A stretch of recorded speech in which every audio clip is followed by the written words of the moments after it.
Palabra de vida. Evangelio de hoy. Padre Carlos Yepes. Del libro del profeta Isaías, capítulo 53, versículos 10 al 11. El Señor quiso triturar a su siervo con el sufrimiento. Cuando entregue su vida como expiación, verá a sus descendientes, prolongará sus años, y por medio de él prosperarán los designios del Señor. Por las fatigas de su alma verá la luz y se saciará. Con sus sufrimientos justificará mi siervo a muchos, cargando con los crímenes de ellos. Palabra de Dios. Te alabamos, Señor. Salmo 33. Muéstrate bondadoso con nosotros, Señor. Sincera es la palabra del Señor, y todas sus acciones son leales. Él ama la justicia y el derecho, la tierra llena está de sus bondades. Muéstrate bondadoso con nosotros, Señor. Cuida al Señor de aquellos que lo temen, y en su bondad confían. Los salva de la muerte, y en épocas de hambre les da vida. Muéstrate bondadoso con nosotros, Señor. En el Señor está nuestra esperanza, pues Él es nuestra ayuda y nuestro amparo. Muéstrate bondadoso con nosotros, puesto que en ti, Señor, hemos confiado. Muéstrate bondadoso con nosotros, Señor. De la carta a los Hebreos, capítulo 4, versículos 14 al 16. Hermanos, puesto que Jesús, el Hijo de Dios, es nuestro sumo sacerdote, que ha entrado en el cielo, mantengamos firme la profesión de nuestra fe. En efecto, no tenemos un sumo sacerdote que no sea capaz de compadecerse de nuestros sufrimientos, puesto que Él mismo ha pasado por las mismas pruebas que nosotros, excepto el pecado. Acerquémonos, por lo tanto, con plena confianza al trono de la gracia, para recibir misericordia, hallar la gracia y obtener ayuda en el momento oportuno. Palabra de Dios. Te alabamos, Señor. Del Santo Evangelio según San Marcos, capítulo 10, versículos 35 al 45. En aquel tiempo se acercaron a Jesús Santiago y Juan, los hijos de Zebedeo, y le dijeron: Maestro, queremos que nos concedas lo que vamos a pedirte. Él les dijo: ¿Qué es lo que desean? Le respondieron: Concede que nos sentemos uno a tu derecha y otro a tu izquierda cuando estés en tu gloria. Jesús les replicó: No saben lo que piden. ¿Podrán pasar la prueba que yo voy a pasar y recibir el bautismo con que seré bautizado? Le respondieron: Sí podemos. Y Jesús les dijo: Ciertamente pasarán la prueba que yo voy a pasar y recibirán el bautismo con que yo seré bautizado. Pero eso de sentarse a mi derecha o a mi izquierda no me toca a mí concederlo. Eso es para quienes está reservado. Cuando los otros 10 apóstoles oyeron esto, se indignaron contra Santiago y Juan. Jesús reunió entonces a los 12 y les dijo: Ya saben que los jefes de las naciones las gobiernan como si fueran sus dueños y los poderosos las oprimen. Pero no debe ser así entre ustedes. Al contrario, el que quiera ser grande entre ustedes, que sea su servidor, y el que quiera ser el primero, que sea el esclavo de todos. Así como el Hijo del Hombre, que no ha venido a que lo sirvan, sino a servir y a dar su vida por la redención de todos. Palabra del Señor. Gloria a ti, Señor Jesús. Celebro en la Iglesia, con carácter universal, la 98ª Jornada Mundial de las Misiones, donde nos lo recuerda el texto precioso del Rey que invita a los comensales a la fiesta de bodas y ante su negativa hace una nueva invitación: salgan a los cruces de los caminos e inviten a todos los que encuentren. En el fondo, aquellos que desprecian el llamado de Dios y fueron los primeros llamados, se quedarán luego lamentándose en el llanto y el rechinar de dientes porque vendrán nuevas personas, quizás desprevenidas, pero que si supieron acoger el llamado de Dios, acoger la fiesta de bodas, acoger el reino de los cielos en su corazón. Pero hablemos del Evangelio que nos ocupa en este día y concretamente de las lecturas que la liturgia de la Iglesia nos presenta para este domingo. La primera lectura tomada del profeta Isaías nos muestra el cuarto cántico o himno del siervo sufriente de Yahvé, que es una profecía 600 años antes de la pasión dolorosa de Cristo y que nos expresa en 3 momentos todo el dolor redentor de la persona divina de Jesús. En efecto, dirá en un primer momento, el Señor quiso triturarlo con el sufrimiento y entregar su vida como expiación. En esa línea descubrimos que el proyecto de pasión, crucifixión y muerte de Jesús estaba en el propósito redentor de Cristo, del Padre Dios, de entregar a su propio Hijo Cristo como expiación por nuestros pecados y que su sufrimiento no es vano, sino que es redentor. En el segundo momento nos dirá esta lectura de Isaías 53, que lo que el Señor quiere prosperará por su mano. Es que Dios es el único que escribe derecho, plan de salvación en renglones torcidos, planes inicuos y malvados de los hombres. Y a pesar de la injusticia de la crucifixión de un inocente, Dios enderezó esos renglones torcidos de las autoridades religiosas de Jerusalén que quisieron acabar con odio contra la persona de Jesús, y Él hará prosperar por su mano la obra redentora, permitiendo que de su sufrimiento emergiera la más grande obra de redención para la humanidad. Concluirá esta primera lectura afirmando: por los trabajos de su alma, este siervo sufriente verá la luz.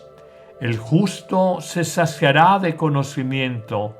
Mi siervo, hablando de la persona divina de Jesús, justificará a muchos porque cargó con los crímenes, con los pecados de ellos.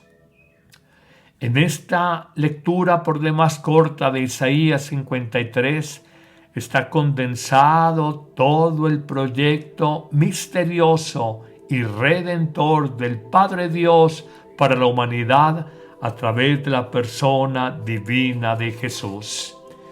En esa misma línea podemos encontrar la segunda lectura de la carta a los Hebreos en el capítulo 4, cuando se nos invita a mantener firme la confesión de nuestra fe en Jesucristo, porque Él, que es el sumo sacerdote por excelencia, no es incapaz ni mucho menos de compadecerse de nuestras debilidades, sino que Él mismo, probado en todo sufrimiento como nosotros hemos sido sufrientes en algún momento de la vida, probado en todo menos en el pecado, Él nos ha alcanzado la salvación. Y concluirá la carta a los Hebreos: por eso presentémonos confiados ante el trono de Dios, trono de gracia, para alcanzar la misericordia que todos esperamos y encontrar el auxilio oportuno en nuestra vida. Es de una profunda densidad teológica estos versículos del capítulo 4 de la carta a los Hebreos, donde reconoce el autor de dicha carta cómo Jesús entiende al hombre porque ha vivido el dolor humano excepto en el pecado, y por eso es capaz de salvarnos, por eso es capaz de redimirnos.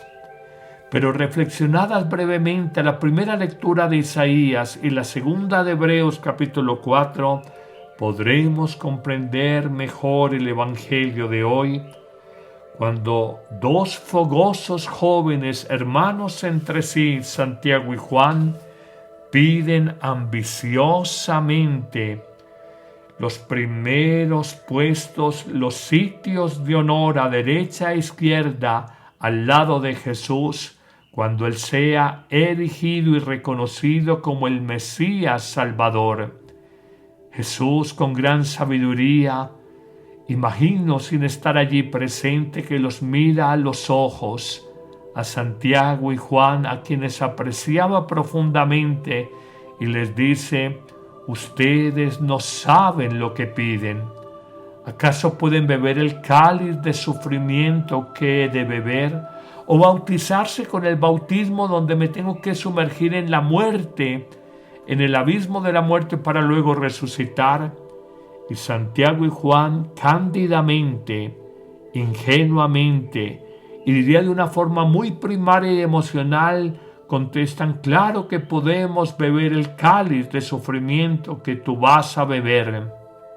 Jesús riposta a su interrogación y les dirá: el cáliz que yo voy a beber y el bautismo de muerte y resurrección por el que voy a pasar, hasta lo pueden pasar ustedes, por el estar en sitiales de honor, a mi derecha o a mi izquierda, no me corresponde a mí asignarlo, sino que mi Padre Dios es el que debe de tomar esa decisión.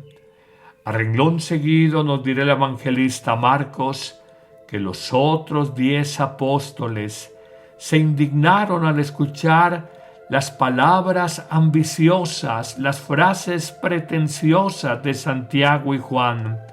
La pregunta es: ¿por qué se indignaron?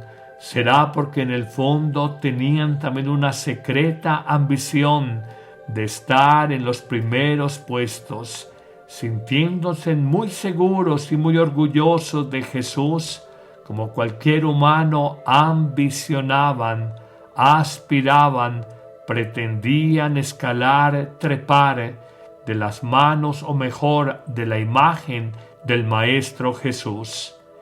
Esto le servirá en una tercera enseñanza y final a Jesús para llamarlos a todos al orden y decirles con autoridad y sabiduría: saben que los reyes de esta tierra los tiranizan, que los que llamamos grandes e importantes los oprimen, pero en la comunidad cristiana, la comunidad evangélica, la forma de vida en común que yo quiero para ustedes no debe de ser desde la opresión, la importancia, el reconocimiento, y lanzará 2 máximas evangélicas que han tenido eco a lo largo de los siglos y que todos conocemos y hoy vale la pena recordar. Dirá en efecto Jesús: el que quiera ser grande entre ustedes, que sea su servidor, y el que quiera ser primero, se haga esclavo y siervo de todos. Jesús solo reconoce un criterio de primacía y no es la importancia por relaciones humanas, cercanías afectivas a alguien importante. Lo único que cuenta para Dios en orden de importancia humana es la capacidad de servicio humilde, haciéndonos esclavos, un servicio sin alarde, un servicio sin reclamar derechos. Porque he visto en la vida personas que sirven, pero en el fondo y con gran sutileza están buscando reconocimiento y están informando sin querer queriendo, como decía el Chapulín Colorado, informando sin querer queriendo que ellos o ellas son las grandes personas que sirven a los demás, olvidando, como dice Jesús, a la hora de ayudar, sea de tal discreción tu apoyo a otra persona que tu mano derecha tan cercana a la izquierda no se entere de la dádiva, la donación que tu mano izquierda realiza a otros. Sí, a veces nos gusta servir, pero nos gusta tomarnos la foto, salir en las redes sociales, mostrar la obra que hacemos, y esto le quita el mérito ante Dios a la obra que haces, porque en el fondo, aunque te cueste reconocerlo, buscas el aplauso humano, el reconocimiento de los hombres, y no buscas solamente el favor y la bendición de Dios. ¿Qué tal que Jesús en su vida terrenal hubiera reclamado para sí: soy el Mesías, voy a entregar mi vida, denme importancia, no saben quién soy yo, no me han reconocido todavía? Eso es muy de las categorías y los criterios humanos, es muy de la condición de la humanidad, pero no lo ve bien el buen Dios. Finalmente encontramos una segunda máxima evangélica, conocida universalmente, con la que concluye el Evangelio de hoy, cuando Jesús dirá a los suyos que se pelean ambiciosamente por los sitiales de honor, les dirá: el Hijo del Hombre no ha venido a esta tierra a ser servido, sino a servir y a dar su vida en rescate por muchos. Aprendamos de Jesús. Aunque nos encanta que nos sirvan, Él ha venido a servir. Aunque nos encanta guardar la vida, conservarla, cuidarla, Él ha venido a dar su vida en rescate por muchos. Señor, danos a entender sabiduría tan alta y también tan contradictoria con los criterios del mundo. Danos la gracia, Señor, de entender que solo somos importantes para ti cuando damos vida en servicio humilde y silencioso a los demás, sin reclamar derechos, sin reclamar importancias, sin ponernos en el centro de la comunidad frente a los demás. Que el Señor te bendiga en abundancia en este día, en el nombre del Padre, y del Hijo, y del Espíritu Santo. Amén. La Eucaristía es el principio y culmen de la vida cristiana. La Eucaristía es la oración más alta a Dios, la acción de gracias más sublime. El sacrificio pascual de Cristo que se ofrece por nosotros ante el Padre y se dona en el pan de vida que comemos. No hay verdadero y profundo encuentro con Cristo, sino en la Eucaristía de cada día. Vívela diariamente en tu parroquia, y si no puedes asistir, celébrala con nosotros en YouTube y Facebook Live con el Padre Carlos Yepes y el equipo de sacerdotes que apoyan a Amén Comunicaciones. Te esperamos todos los martes, jueves, viernes y domingo. La Iglesia hace la Eucaristía y la Eucaristía hace a la Iglesia.